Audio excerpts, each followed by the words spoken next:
Dakota Fox News at 9 with Anna Schleisman and meteorologist Henry Blakes. Your first news of the night starts right now on West Dakota Fox News at 9. A bill changing regulations for crude oil from the Bakken sits on Washington State Governor Jay Inslee's desk, and North Dakota's Attorney General Wayne Stenjum is prepared to file a lawsuit if he signs it. The law would make oil companies reduce the pressure inside of rail cars carrying North Dakota oil by roughly a third. The state's Industrial Commission, which includes Stenjum, the governor, and the Ag Commissioner, says a lawsuit would protect the state's economic interests, and Stenjum is confident it would go in North Dakota's favor. The federal regulation over railroads is almost absolute, and so any efforts by states to restrict importation or travel along the rails is a violation of federal law. It's preempted, and I don't think any state can do that, and there's plenty of case law that says so. Department of Mineral Resource Director Lynn Helms says if oil can't come from the Bakken, Washington would have to import oil from a foreign source. Well, the Industrial Commission says it's giving Hankinson Renewable Energy $500,000 to install a stack heat recovery system in its ethanol plant. It says the system will bump production by about 10 million gallons a year. It's designed to help increase the demand for corn while reducing the plant's use of natural gas and water. And Tax Commissioner Ryan Rauschenberger says the state's taxable sales and purchases grew at the highest rate since 2012. His office released a report showing 2018 numbers totaling $20.25 billion. Now that's slightly more than 12.5% higher than 2017. Mining and oil extraction saw the highest increase of all economic sectors. However, a recession could change things. If we do have a recession in the next year or two, the big question is, where are commodity prices in relation to the recession? Do they remain strong or do they decline? Rauschenberger also noted growth in wholesale and retail trade and said overall this instills confidence for future growth. Well, I have confidence it will warm up again here, Henry.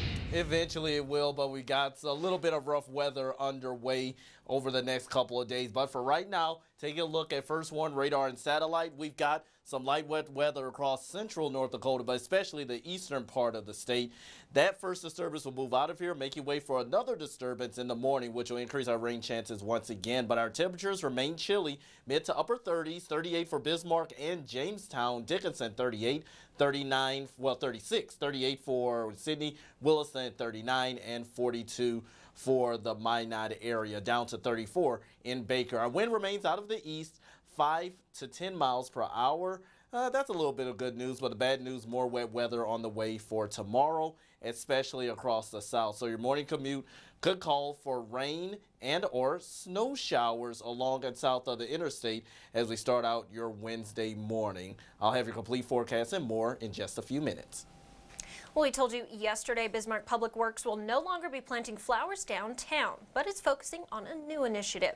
Bismarck City Forester Doug Wiles says the funds that were being used to plant downtown were paid for by tax increment finance funds, which the city no longer collects. Some businesses think everyone should pitch in to keep up downtown's appearances, and Wiles is proposing a cost share program. The city would inspect it and let you know what tree could be planted in that spot, and you plant the tree, we inspect it to ensure that it's planted properly, and you could receive half of the cost of the tree, up to $100 for each tree that you plant.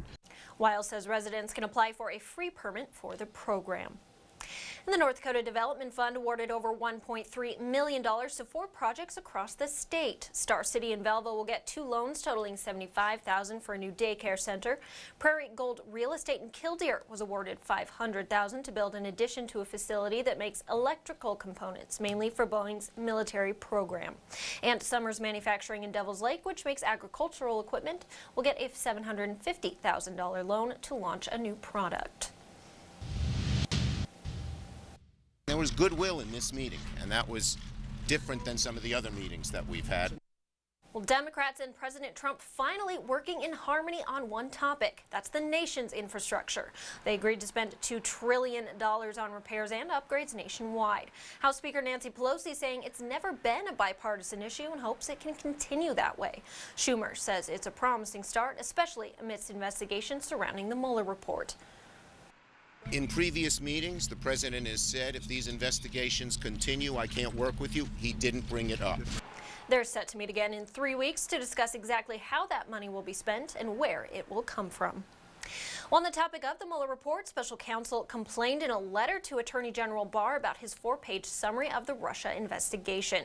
He wrote that it didn't fully capture the nearly 450-page report, which critics will likely point to as evidence to advance their accusations that Barr has handled the report in a way that's favorable to the president. The report found no collusion between the Trump campaign and Russia, but left the question of obstruction of justice open. Well, chaos in Venezuela as attempts to oust President Nicolas Maduro appear to be reaching a climax. The country's opposition leader Juan Guaido made a play for the support of the nation's military. Camila Bernal gives us a closer look, but we must warn you, some of the images may be disturbing. Gunshots, protests, and chaos as the leader of Venezuela's opposition, Juan Guaido, declares the start of the end for President Nicolas Maduro. He's calling it Operation Freedom, asking the country's military to join and telling his supporters to take to the streets. During Tuesday's demonstrations, Guaido standing next to newly freed Maduro opponent Leopoldo López. López, who was under house arrest, signaling the support of parts of the military. But Maduro not backing down, taking to Twitter to say that he's met with regional defense bodies which have expressed total loyalty. Meanwhile, in Washington, President Trump tweeting that the United States stands with the people of Venezuela and their freedom. This as the administration voices support for Guaido. This is an act of bravery by Guaido and others, really for the freedom of the Venezuelan people. National Security Advisor John Bolton saying all options are on the table, but says the focus right now is on a peaceful transition of power from Maduro to Guaido. The sooner Maduro is gone, the sooner is the possibility of justice and real economic growth for the Venezuelan people. I'm Camila Bernal reporting. Well, Senator Kevin Cramer released a statement supporting Venezuela, saying this is not an attempted coup. This is an oppressed people rising up to a dictatorial government in order to secure basic human rights. Senator John Hoeven stated, the United States stands united with the people of Venezuela and their chosen leader Juan Guaido as they fight for their freedom and stand up against Maduro. Well, video gaming is an NCAA-sanctioned sport, and Dickinson State University is starting an esports program. The coordinator, Josh Nichols, says he's working on recruiting students for the 4 to 6 varsity teams he's hoping to have in the fall. They're also planning for a club-type team open to anyone on campus. Nichols thinks it will be good for DSU as a whole. If we can have one more thing that's attractive to students to bring them here, to keep them here, it's good for recruitment, it's good for retention, it's good for a happy student body, and that's really what it all boils down to. Nichols says this sport is different in that participants can win money in the form of scholarships. And the Bismarck School District has hired 2 new coordinators to help incorporate more Native American influence in the curriculum. Sashay Shetler is a member of the 3 affiliated tribes, and Donovan Lambert grew up in the Spirit Lake Reservation. When you have a common memory, then you can create community. And when you create community, you can do things that benefit everybody. I also want to ensure that, students have a mentor, somebody that they can turn to in the school systems with questions they might have about their future. Funding for the positions comes from federal grant money. And voters in the Dickinson School District will decide next week whether to approve a $115 million bond referendum to build a new high school. While construction of the high school is estimated at about $108 million, the other funds would go toward a new elementary school in a couple of years. Administrators say the schools are overcrowded and outdated. Fiscally responsible. It's lower than a complete new construction. It's lower than a complete renovation. It retains 40% of the existing square footage of the current school. Vote Yes for Our Future urges city residents to vote yes next Tuesday.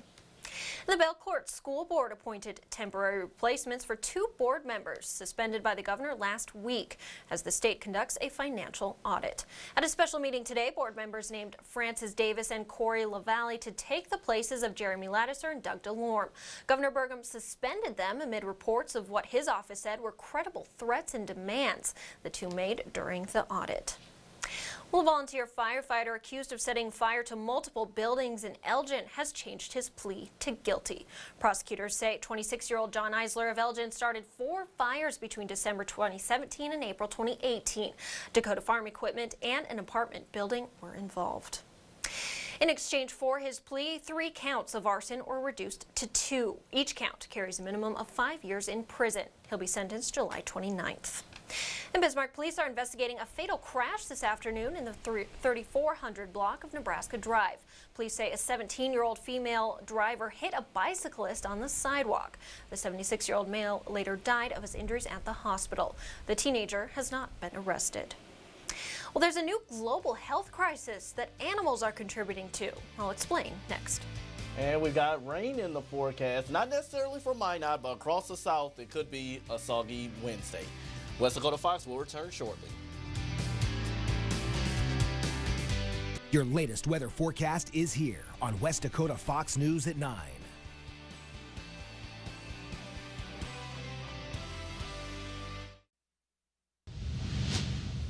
A new report from the United Nations says resistance to antibiotics is now a global crisis. Common diseases like tuberculosis are becoming untreatable due to misuse and overuse of antibiotics in both humans and animals, which the CDC says spreads 60% of infectious diseases.